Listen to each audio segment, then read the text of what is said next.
back. It's your host GF with the NBA playoffs, rounds 1, 2, and 3 recap.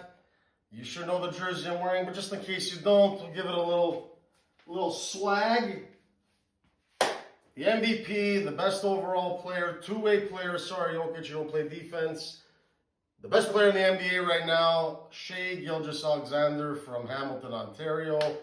Proud Canadian. Your host GF, very proud of that. I'll be seeing him in the Olympics in 2028, said Dio Vola. But yeah, let's get into it. So round one of the NBA playoffs, always shitty. There's teams that just don't really belong there, but someone's got to make it. So you got the Pacers, and the Pacers actually drew the Bucks, because the Bucks, again, with the injuries, the Damian Lillard, Giannis thing, it's not meant to be. Lillard just didn't get it done, plus didn't stay healthy. That run is over. I heard the Raptors are trying to get him. I'm sure a lot of other teams, big markets, everybody wants the Greek Freak. So that was round one. Round two, Cleveland Cavaliers. Again, some injuries, but, Indiana just, again, Pascal Siakam. Masai Ujiri doesn't make many mistakes. The return you got, or lack thereof, in that trade, good for Pascal. He's a dog, and you never get rid of the dogs. It doesn't matter which sport it is in playoffs. Pascal Siakam's a dog. So him and Halliburton just making things happen. And they took them out. And then the Knicks and the Pacers brought me back to being a 9-year-old, 10-year-old falling in love with basketball, NBA and NBC, Marv Albert, just after Jordan retired the first time, Olajuwon, Ewing, Reggie Miller, and the Knicks and Pacers would always get it on. So they did, and they choked away game one, and that really cost them a chance for game 7 at home. And the Pacers moved on. So that's how they got there. Let's get to the Oklahoma City Thunder. They made short work of Ja Morant. For me, Ja Morant's got to show another level of maturity. I don't think he's ever going to lead them to victory. Love Zach Edey. You got Jaren Jackson, Desmond Bane. They got lots of stuff, but starts with your number one superstar. He needs to just be better off the court and on the court. So that was that. Second round, what do we got here? We got OKC and, where is it here? Just give me one sec. And the Denver Nuggets. How could I forget? That was the one. I think me and most people that know the NBA, the winner of that series was going to win the chip. The Eastern Conference isn't as loaded as the West, and I'll get to that in a second, but they beat them. They hammered them in Game 7. They hammered them in Game 5, the games that mattered. And they took out the reigning best player and MVP and all that, Nikola Jokic. They fired their head coach, lots of things going on, but they got through them. And then Minnesota. Everybody listen up here that actually watches SFW. What have I been saying about Anthony Edwards, and have I been on the money about him? Cost me money last year in the West Final. Doesn't shoot a great field goal percentage. He's a great athlete and dunker, but the immaturity, I've seen some comments, knocking up fucking hoes, hot black chicks. Why are you doing this? You're perpetuating a stereotype.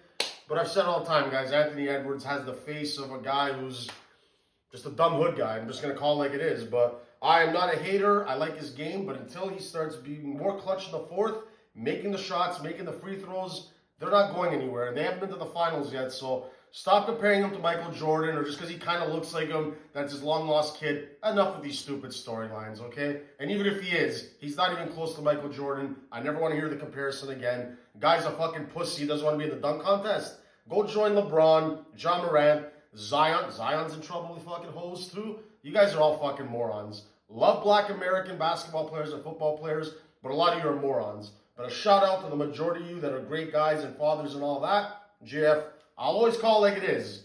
And to all you sensitive fucks out there, that's not racism. That's telling the truth and calling it like it is. So, let's get back on track. GF's on fire. So, they made short work of them, and here we are now. The Pacers and the OKC Thunder, who went 68-14. That's pretty close to the Jordan and the Bulls 72-10. Why am I not mentioning Golden State 73-9? Because they fucking choked, and Curry was a choker. You got to win the chip. You got to win it all, or it doesn't matter. And SGA, regular season MVP, if they win, he'll be finals MVP. But I just want to get into, I got to shout out a few guys that we probably haven't heard of. Now, you got your big three. Jalen Williams has come on. He should be an all-star every year. Perfect number 2 to SGA. If SGA is having an off shooting night, which doesn't happen often, Jalen Williams is a star both ways. Chet Holmgren getting better. Needs more time in the NBA, but dude's a center, the classic Wembanyama, needle dick, tall guy. Getting it done, plays with heart, I love it. And then you need defenders, 3-and-D guys. Lou Dort from Montreal. Hardenstein, not a 3 guy, but definitely brings the D and the rebounding, rim protection. You got another good center to help out Chet Holmgren. Then guys you haven't even heard of, Cason Wallace.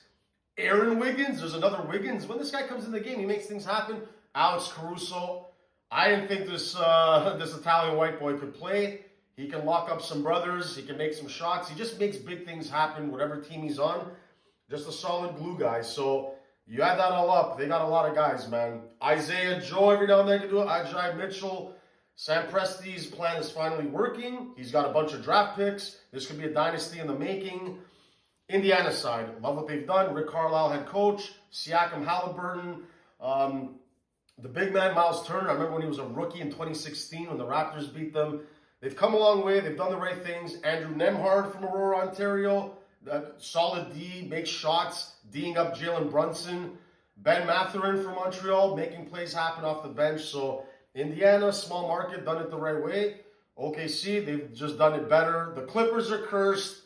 The Paul George move, which included SGA, how's that looking for the Clippers? The Clippers are worse than the Leafs. Just a loser franchise. The curse of Kawhi, should have stayed in Toronto, but in the end, my prediction, I respect Indiana Pacers, but I don't see it going longer than 6. So it's going to be OKC in 6, could be in 5, we'll see. They're tough to beat at home, but I respect the Pacers. They're on a magical run. Them and the Knicks haven't won since 73, but that streak is going to continue on because OKC is going to win it in 6. SGA is going to be the Finals MVP. And we'll see what happens. I will do a recap just like the Stanley Cup Finals when it's over. When the NBA Finals is over, I will do a recap. Quick little last thing now. We'll shut it down. I know the NBA on TNT crew, they're moving inside the NBA. They're moving to ESPN. I hope they don't fuck it up. What a run for Ernie Johnson. Then Kenny Smith came in 98. Then Barkley, I believe, in 2000. Shaq, I believe, 15 years ago. The best sports show on TV, and I hope they keep it going. Congrats to those guys. You guys make basketball better, and we'll see you when the finals are done. Go SGA, go OKC.